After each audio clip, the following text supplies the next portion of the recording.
Good morning, good afternoon. That depends on the moment who you are seeing this video. Here, we try to show you the evaluation possibility and give you the different way to understand how to be prepared to have good mark. Donc ici, nous allons vous présenter la grille d'évaluation en anglais concernant l'oral. D'abord, sachez que les notes qu'on va vous donner seront basées sur 5 éléments, c'est-à-dire la composition. Comment est-ce que vous serez noté selon un commentaire de document, votre présentation ou un système où vous allez donner votre opinion sur un thème particulier. Maintenant, la grammaire que vous allez utiliser, c'est-à-dire la conjugaison des verbes, l'utilisation des conditionnalités et l'exactitude des phrases ou mots utilisés. Et concernant aussi votre vocabulaire, votre manière de prononcer les mots et la fluidité, c'est-à-dire la facilité avec laquelle vous arrivez à vous facilement ou avec classe, sans trembler ni bégayer. Donc tout à l'heure, on va vous donner maintenant les différentes étapes ou composantes de l'oral. À tout à l'heure. Nous allons voir les adverbes de question. Donc, puisque à l'oral, c'est un binôme de questions et réponses, il faudrait maîtriser des mots-clés. Ici, nous parlons à l'oral des adverbes de question. Souvent, nous utilisons ces mots-là sans trop de compréhension. On a d'abord le mot en anglais what. D'autres vont dire what. D'autres vont dire what. Qui signifie ici que, quoi, que, qu'est-ce que. Et qui sera suivi maintenant d'un ensemble de mots ou de verbes. Généralement, une phrase commence par sujet, verbe, complément. Mais lorsqu'on pose la question avec what, alors le verbe vient avant le sujet et le complément. C'est ainsi qu'ici, si on dit what help did the bank manager to catch the robbers? What helped the bank manager to catch the robbers? C'est-à-dire, quelle est l'aide que les gestionnaires de banque cachent pour éviter le vol? Donc ici, en comprenant cela, on doit répondre it is the security system which helped the bank manager catch the robbers. Le robber ici, il s'agit des voleurs ou des voyous ou des intrus. Donc vous voyez ici que quand on a dit what helped the bank manager to catch the robbers, il fallait dire simplement it is the security system which helped the bank manager catch the robbers. Bien, donc on a vu ici l'utilisation de l'adverbe what. What plutôt. Bien, on continue. On va utiliser maintenant l'adverbe de temps, quand. Voilà. Quand, ici par exemple, on dit when did your brother join the national football team? Donc c'est un adverbe de temps, on va donner ici quoi? Une date.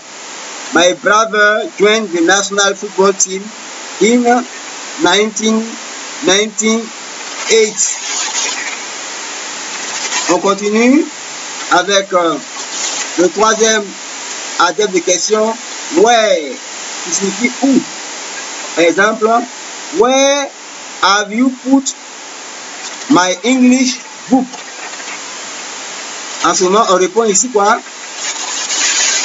I have put your English book on the table.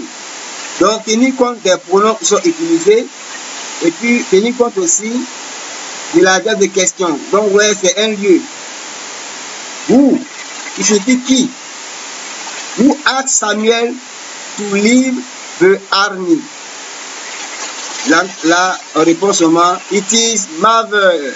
It is his mother who asked Samuel to leave the army. Après who, on a which. Qui signifie quoi? Lequel, laquelle, lesquels. Which shirt do you prefer? The black or the white? Voilà. Donc, en français courant, on va dire, c'est quel t-shirt tu préfères? Mais en bon français, on dit, lequel des t-shirts préfères-tu? Voilà. Donc, on répond, I prefer the black shirt. Après which, on a why. Qui signifie pourquoi. Why did the teen run away from home? The teen ran away from home because of stepmother.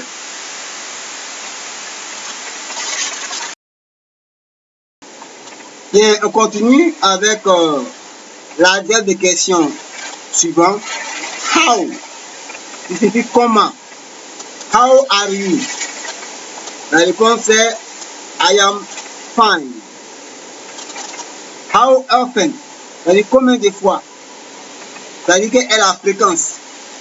How often do you visit your grandmother?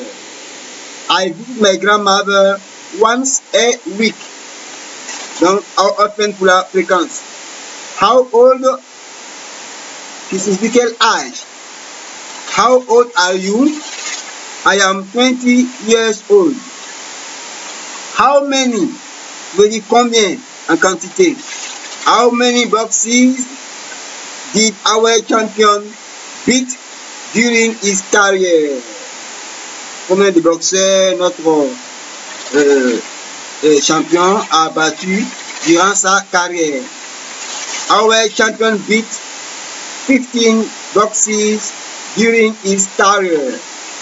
Après, how many? On a aussi how much? Combien? Concernant le prix. How much did this nice shirt cost you? Combien a coûté ce t-shirt, ce beau t-shirt? Voilà, combien a coûté ce beau t-shirt? Donc vous remarquerez que après chaque adverbe de question, il y a soit le verbe qui est au prétérit, c'est-à-dire au passé, ou bien le verbe qui est utilisé avec to be ou to have, l'action est auxiliaire, ou bien aussi on peut utiliser do, mais au passé. Voilà. How much did this nice shirt cost you? This nice shirt cost 5,000 francs CFA. How long? Elle dit combien? Combien en temps, en distance? How long is this movie? Voilà. Combien de temps dure ce film ou cette vidéo? 2 hours. Après, on a how tall. How tall, ça dit combien, quelle est la taille. Donc, on vous dit how tall are you? On peut répondre I am 1,70 72 meters. Mais les préférables de répondre I am 1 meter 72. I am 1 meter 72. Voilà. Je mesure 1 mètre 72. Ensuite, il y a do. Do veut dire est-ce que. Ça c'est au présent. Voilà. Do you eat rice? Yes, I eat rice. Did. Est-ce que au passé? Do you eat rice? Yes, I ate rice. On voit le changement au niveau de l'utilisation des verbes. Dans la question, le verbe reste tel. Maintenant, la dernière question, selon son temps, présent ou passé, agit maintenant sur le verbe. Bien. On peut aussi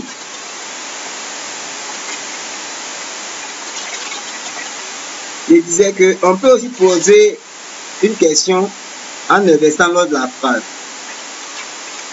Par ici on dit there are 2 books in the classroom. Donc il peut dire avec 2 books in the classroom. Là c'est pour dire yes or no. Voilà. Ou bien aussi on pourrait dire c'est A. Donc avec 2 books in the classroom. Donc, on peut inverser une phrase déjà qui est ouverte. Bien, alors, donc ici, on vient de voir. Donc, je disais que il faut pouvoir compter, mais tu veux des sortes d'abréviations pour vous rappeler. Il y a 6 W. Donc, ils sont quoi? Who, which, why.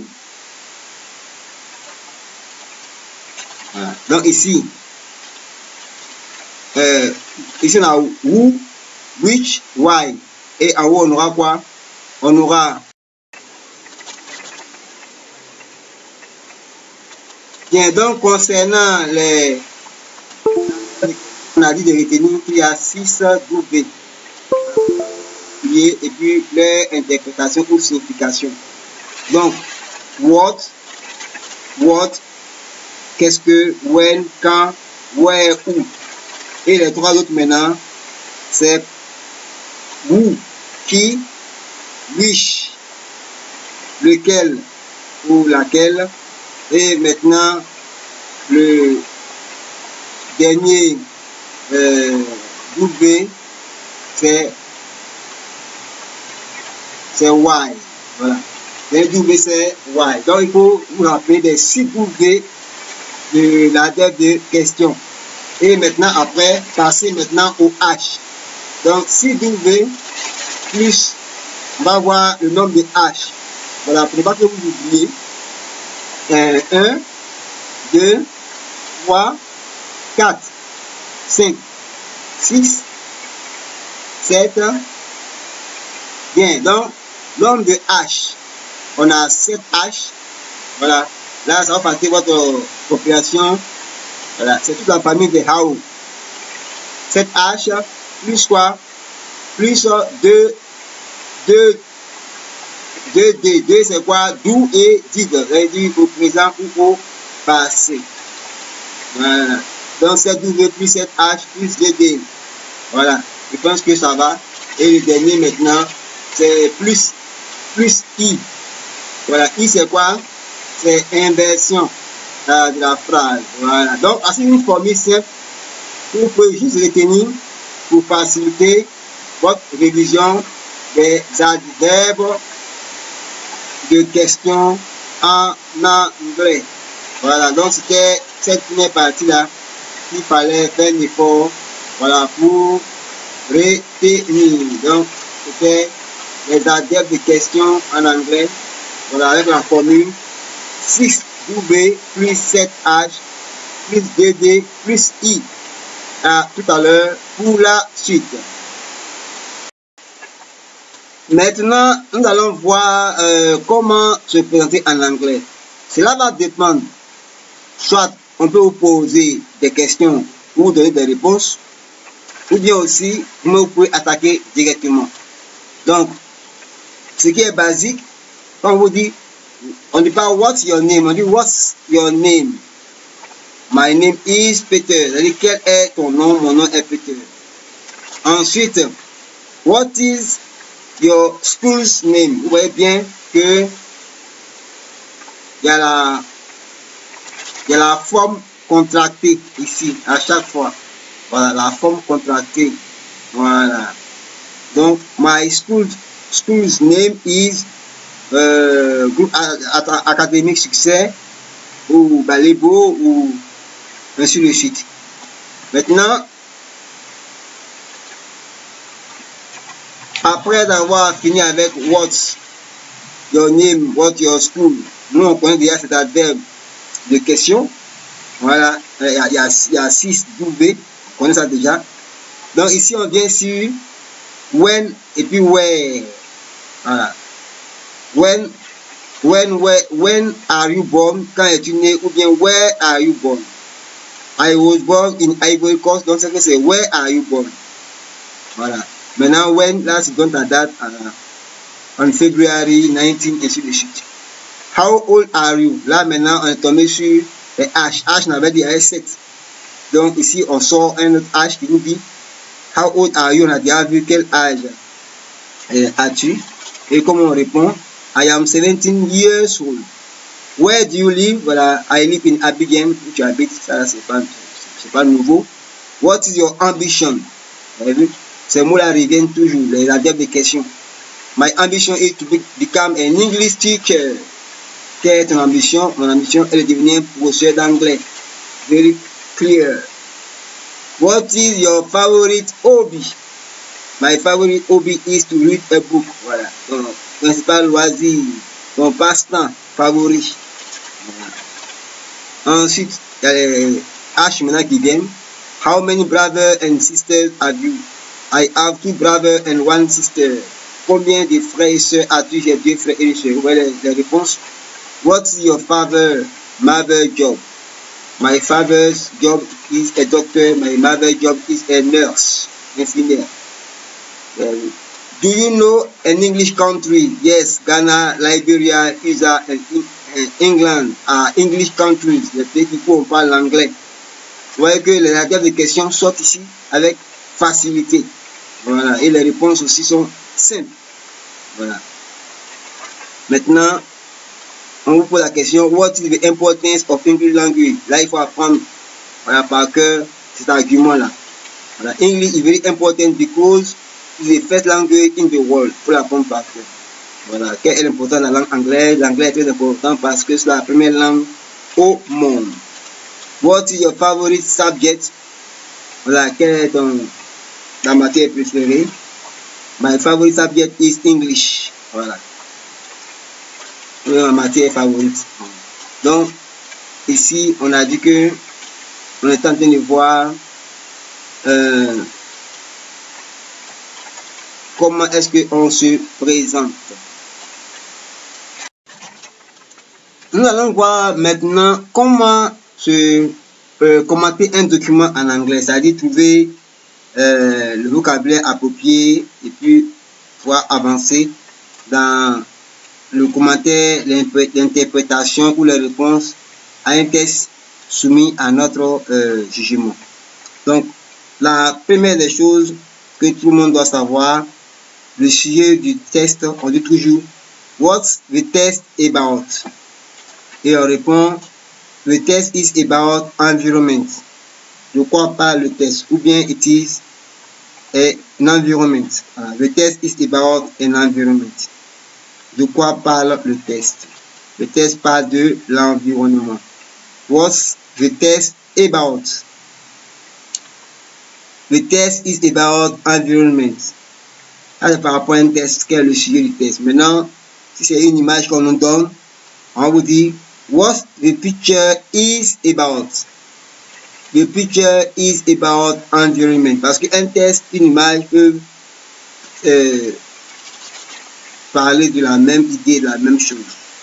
Voilà. De quoi parle l'image? L'image parle de l'environnement. Maintenant, what do you see in the picture number 1?